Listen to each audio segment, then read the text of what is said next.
विद्यार्थी मित्रांनो, मी प्राध्यापक जी बी जाधव, गोपिकाबाई सीताराम गावंडे महाविद्यालय उमरखेड. विषय राज्यशास्त्र, प्रकरण 6 भारत आणि जग, भाग 1.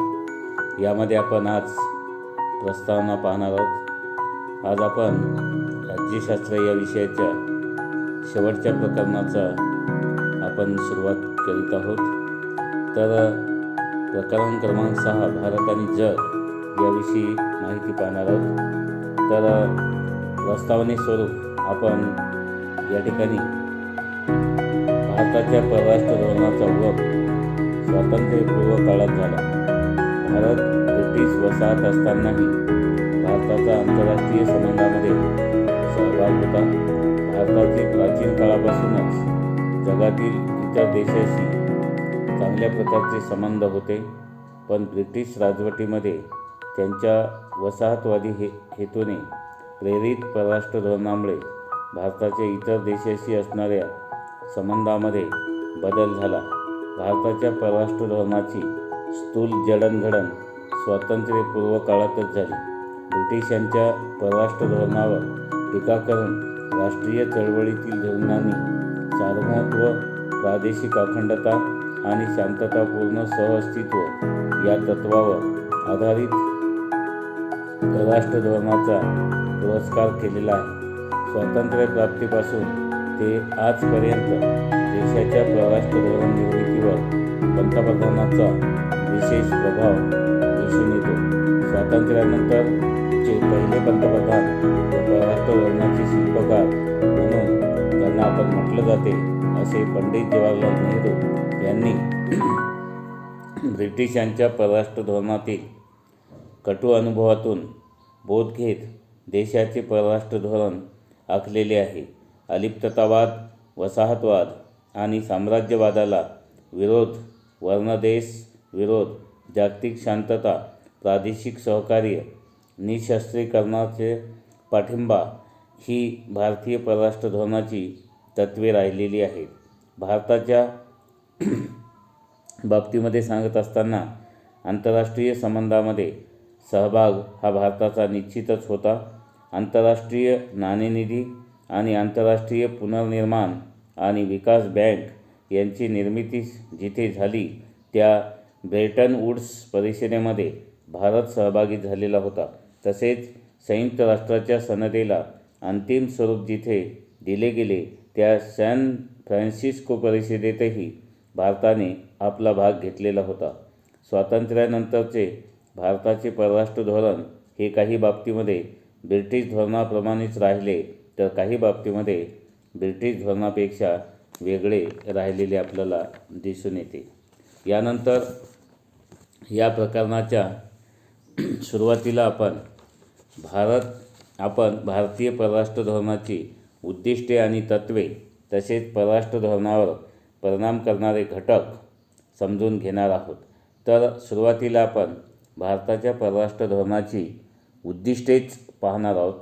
तर पहिलं उद्दिष्ट या ठिकाणी आहे शेजारी देशाशी व अन्य देशाशी मैत्रीपूर्ण संबंध जोपासणे. आपल्या देशाच्या संरक्षणास बाधा येणार नाही याची काळजी घेणे आणि राष्ट्राच्या भौगोलिक सीमारेषा सुरक्षित राहतील याबाबत तडजोड न करणे हे पहिलं उद्दिष्ट म्हणून आपल्याला सांगता येईल. तर शेजारी देशाशी अन्य देशाशी मैत्रीपूर्ण संबंध जोपासणे, आपल्या देशाच्या संरक्षणास कोणत्याही प्रकारचं बाधा येणार नाही याची मात्र काळजी घेणे आणि राष्ट्राच्या भौगोलिक सीमारेषा कशा सुरक्षित राहतील याबाबत निश्चितच कोणत्याही देशासोबत याबाबत तडजोड न करणे हे पहिलं उद्दिष्ट या भारताच्या परराष्ट्र धोरणाचं राहिलेलं आहे. नंबर 2, भारताच्या एकतेचे आणि एकात्मतेचे संरक्षण करणे. भारत हा विविधतेने नटलेला देश आहे. विविध धर्माचे, विविध जातीचे, विविध भाषा बोलणारे आणि विविध प्रांतामध्ये राहणारे अशा लोकसमुदायाचा विचार केला तर यातून विविधतेतून भारताच्या बाबतीमध्ये एकता निर्माण झालेली आहे. तसेच एकात्मतासुद्धा साधली गेलेली आहे आणि या निश्चितच भारताच्या परराष्ट्र धोरणाचं दुसरं उद्दिष्ट हे भारताच्या एकतेचे आणि एकात्मतेचे संरक्षण करणे हे निश्चितच आहे. तिसरं आहे, दुसऱ्या देशात वास्तव्य करणाऱ्या आपल्या नागरिकांच्या हिताचे रक्षण करणे आणि ही जबाबदारी त्या त्या देशातील भारतीय दूतावास पार पाडतील. निश्चितच भारताचे परराष्ट्र धोरणाच्या तिसऱ्या उद्दिष्टामध्ये भारताच्या भूमीमध्ये जन्मलेले पण इतर कुठल्या तरी देशामध्ये व्यवसायाच्या निमित्ताने, नोकरीच्या निमित्ताने किंवा इतर कुठल्या पर्यटनाच्या दृष्टीने दुसऱ्या देशामध्ये गेलेले किंवा वास्तव्य करत असलेले अशा नागरिकांच्या हिताचं रक्षण करण्याची जबाबदारी ही त्या त्या देशातील त्या त्या देशामध्ये असणारे जे भारतीय दूतावास असतात त्या भारतीय दूतावासावर टाकण्यात आलेली आहे. ते पार पाडतील असं सुद्धा म्हटलेलं आहे. चौथं वैशिष्ट्य आहे, भारताच्या आर्थिक विकासासाठी परराष्ट्रासोबत आर्थिक व व्यापारी संबंध प्रस्थापित करणे. निश्चितच सर्वात महत्त्वाचं उद्दिष्ट म्हणून आपल्याला भारताच्या परराष्ट्र धोरणाचं सांगता येईल की आपल्या देशाचा आर्थिक विकास करण्यासाठी इतर देशासोबत आर्थिक आणि व्यापारी संबंध प्रस्थापित करणे हे सुद्धा महत्त्वाचं उद्दिष्ट म्हणून सांगता येईल की आपल्या देशाचा विकास साधण्यासाठी आपल्या देशातील साधनसामुग्रीचा जास्तीत जास्त वापर करून आपल्या देशाचा विकास करावायचा असतोच.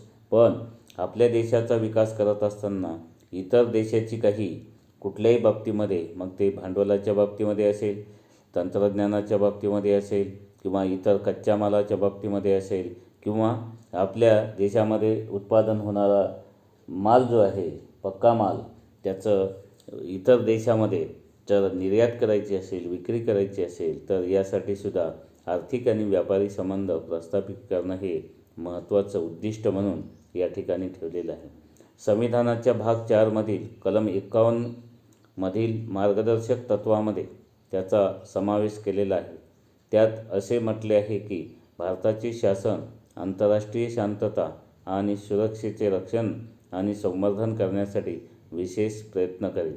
तर भारताच्या संविधानाच्या भाग 4 मध्ये कलम 51 मध्ये मार्गदर्शक तत्वे दिलेली आहेत की जे शासनाला मार्गदर्शन करणारे आहेत की ज्या बाबतीमध्ये आंतरराष्ट्रीय पातळीवर शांतता आणि सुरक्षेचे रक्षण करणे आणि संवर्धन करणे यासाठी सुद्धा भारत विशेष प्रयत्न करेल. हे भारताच्या परराष्ट्र धोरणाच्या बाबतीमध्ये सांगितलेलं आहे आणि ते मार्गदर्शक तत्वामध्ये स्पष्ट केलेलं आहे. भारताने नागरिक अर्थव्यवस्थेशी अधिक एकात्मीकरण साधण्याचे धोरण अवलंबिले आहे.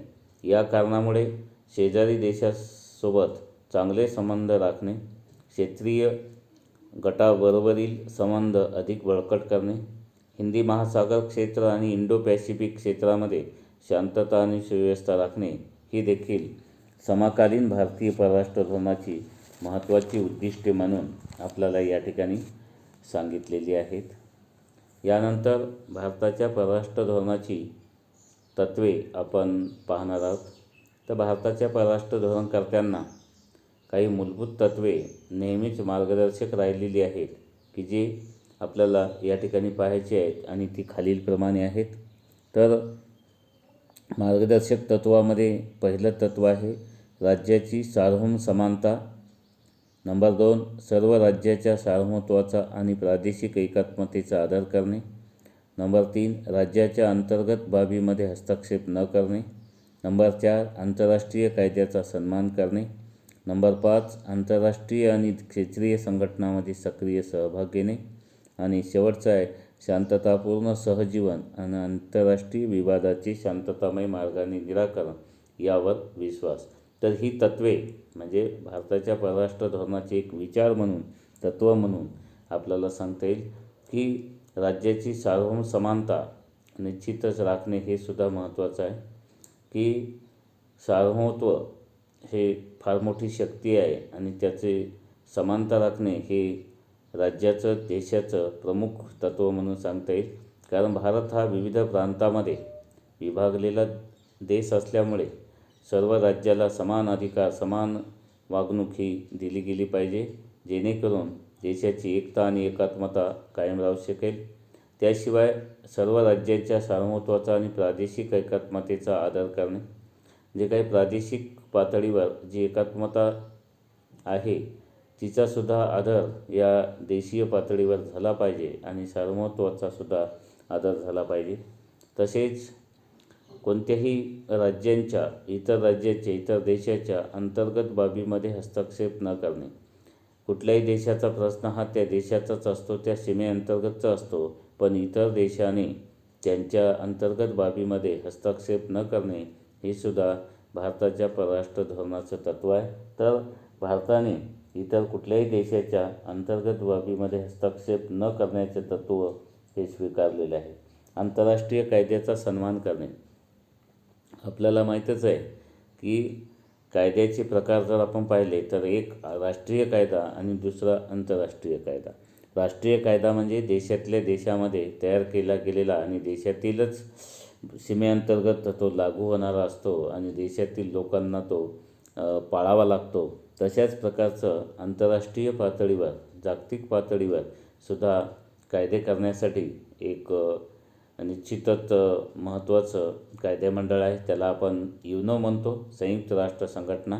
आणि त्यामध्ये जी महासभा आहे हे कायदे करण्याचं काम करत असते आणि त्यामध्ये सुरक्षा परिषद हे कार्यकारी मंडळ आहे आणि आंतरराष्ट्रीय न्यायालय हे न्यायमंडळाची भूमिका पार पाडत असते. तर अशा याच्यामध्ये आपल्याला पाहत असताना आंतरराष्ट्रीय जे कायदे आहेत या कायद्याचा सन्मान सर्वच देशांनी केला पाहिजे. तसंच भारताच्या परराष्ट्र धोरणामध्ये सुद्धा निश्चित केलं आहे की आंतरराष्ट्रीय कायद्याचा सन्मान करणे हे सुद्धा महत्त्वाचं आहे. आंतरराष्ट्रीय आणि क्षेत्रीय संघटनांमध्ये सक्रिय सहभाग घेणे. जे काही आंतरराष्ट्रीय पातळीवर किंवा क्षेत्रीय पातळीवर, देशाच्या पातळीवर ज्या काही संघटना असतील किंवा एकूणच आपल्याला सांगत असताना या ठिकाणी आंतरराष्ट्रीय आणि क्षेत्रीय जे काही संघटना असतील त्यामध्ये सक्रिय सहभाग घेणे हे सुद्धा महत्त्वाचं आहे की जे कुठल्या ना कुठल्या उद्देशाने स्थापन झालेले असतात त्यामध्ये सहभाग घेणे हे एक महत्त्वाचं आहे. शांततापूर्ण सहजीवन आणि आंतरराष्ट्रीय विवादाचे शांततामय मार्गाने निराकरण यावर सुद्धा विश्वास या ठिकाणी आहे. शांततापूर्ण सहजीवन असलं पाहिजे आणि आंतरराष्ट्रीय विवादाचे निश्चितच आंतरराष्ट्रीय पातळीवर वेगळ्या देशाचे जे काही संबंध वेगळ्या कारणामुळे ताणलेले असतात अशा वादाचे शांततामय मार्गाने निराकरण यावर सुद्धा विश्वास या देशाचा राहिलेला आहे. तर 7 ऑक्टोबर 1946 रोजी ऑल इंडिया रेडिओवर दिलेल्या भाषणात पंडित जवाहरलाल नेहरू यांनी, म्हणजेच परराष्ट्र धोरणाचे शिल्पकार यांनी भारतीय परराष्ट्र धोरणाची वैशिष्ट्ये स्पष्ट केलेली आहेत. ते म्हणाले की ज्यांच्यामुळे भूतकाळात जागतिक युद्धे झाली आणि जे भविष्यात त्याहूनही मोठ्या विनाशास कारणीभूत ठरतील अशा परस्पर विरोधी लष्करी करारांच्या आणि गटांच्या राजकारणापासून आपल्याला निश्चितच शक्यतो दूर ठेवायचे आहे असे काही प्रास्ताविक करत आहोत. इंग्लंडबरोबर मैत्रीपूर्ण संबंध राहतील अशी आशा व्यक्त करून त्यांनी अमेरिका आणि सोव्हिएट रशिया यांनाही मैत्री करण्यासाठी आमंत्रित केलेले आहे. चीनबरोबर असलेली मैत्री पूर्वीप्रमाणेच कायम राहील अशी आशा त्यांनी आपल्या विचारातून व्यक्त केलेली आहे. आशिया खंडातील भारताच्या स्थानाबद्दल ते म्हणाले, आम्ही आशियाई आहोत आणि आशियातील लोक आम्हाला इतरांपेक्षा जास्त जवळचे आहेत. भारताचे स्थान पश्चिम, दक्षिण आणि आग्नेय आशियासाठी महत्त्वाचे राहिलेले आहे. तर आशिया खंडातला महत्त्वाचा देश म्हणून भारताच्या बाबतीमध्ये भारताच्या परराष्ट्र धोरणाचे शिल्पकार यांनी 7 सप्टेंबर 1946ला ऑल इंडिया रेडिओच्या माध्यमातून केलेल्या भाषणाच्या माध्यमातून त्यांनी निश्चितच भूतकाळामध्ये म्हणजे पहिलं महायुद्ध, दुसरं महायुद्ध जे काही झालेलं आहे त्याच्यापेक्षा भविष्यामध्ये जर अशा प्रकारचं युद्धाला जर जगाला सामोरं जावं लागलं तर निश्चितच हे फार मोठ्या प्रमाणात विनाशास कारणीभूत ठरू शकतात आणि त्यामुळं परस्पर विरोधी लष्करी जे काही करार आणि गटांच्या राजकारणापासून निश्चितच प्रत्येकाने आपल्याला दूर ठेवावे अशी या ठिकाणी प्रास्ताविक त्यांनी केलेलं आहे. आणि तसेच इतर देशासोबत उदाहरणार्थ इंग्लंड असेल, अमेरिका असेल, सोव्हिएत रशिया असेल यांनासुद्धा मैत्री करण्यासाठी त्यांनी आमंत्रित केलेलं आहे आणि चीनसोबत असलेले संबंध हे जशाला तसेच राहतील असं सुद्धा त्यांनी आपल्या भाषणातून त्यांनी केलेलं आहे. यानंतर आपण अलिप्ततावाद. तर अलिप्ततावाद हे भारतीय परराष्ट्र धोरणाचे एक महत्त्वाचे वैशिष्ट्य राहिले आहे. तर दुसऱ्या महायुद्धानंतर जे शीतयुद्धाला सुरुवात झालेली होती 1939 ते 45 या काळामध्ये दुसरं महायुद्ध झालं आणि 1945 ते 1990-91 पर्यंत शीतयुद्ध चाललं. त्या अशा ह्याच्यामध्ये जगाचे द्विध्रुवीकरण झालेले होते आणि यामध्ये कोणत्याही सत्ता गटामध्ये सामील न होता नव्याने स्वतंत्र झालेल्या देशाचा विचार केला तर इजिप्त असो, भारत असो, असे जे काही देश आहेत त्यांनी नव्याने स्वतंत्र झालेल्या देशांनी अलिप्त राहण्याची भूमिका घेतली. त्यालाच अलिप्ततावाद हे म्हणता येईल. हे भारतीय परराष्ट्र धोरणाचे एक महत्त्वाचे वैशिष्ट्य आहे. अलिप्तवादाचा अर्थ कोणत्याही लष्करी करारांचा भाग होण्यास नकार होय असा आहे. युरोप, आशिया आणि जगातील इतर भागातील देशांनी लष्करी करार करून अमेरिका आणि सोव्हिएट रशिया आपापले प्रभाव क्षेत्र विस्तारण्याचा प्रयत्न करत होते. या दोन महासत्तांपैकी कोणाही एकाच्या नेतृत्वाखालील लष्करी करारांचा भाग होण्यास नकार देऊन भारताने अलिप्ततावादाचा मार्ग निवडला. दोन्ही महासत्तांपासून समान अंतर राखण्याचे धोरण भारताने अवलंबलेले होते. अलिप्ततावादाची संकल्पना आणि धोरण हे तत्कालीन पंतप्रधान पंडित जवाहरलाल नेहरू यांचे योगदान आहे. शीतयुद्ध संपल्यानंतर अलिप्ततावादाच्या प्रगटनेबद्दल प्रश्न उभे राहिले, परंतु अलिप्ततावादाच्या धोरणातील मूलभूत मुद्दे म्हणजे स्वतंत्र परराष्ट्र धोरण आणि शांततेचा मार्ग हे आजही प्रस्तुत आहे.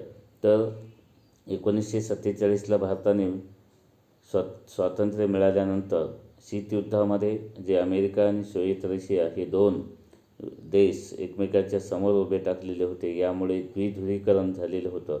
या दोन्ही सत्तागटामध्ये सामील न होता भारताने अलिप्त राहण्याची जी काही भूमिका घेतलेली होती, म्हणजेच याचाच अर्थ कोणत्याही लष्करी कराराचा भाग होण्यास भारताने नकार दिलेला होता आणि निश्चितच हा आपल्यासाठी महत्त्वाचा राहिलेला आहे आणि तो भारताच्या परराष्ट्र धोरणाचं एक निश्चितच बाब म्हणून किंवा पंडित जवाहरलाल नेहरू पंतप्रधान असताना त्यांनी घेतलेली भूमिका ही सुद्धा या ठिकाणी महत्त्वाची आहे.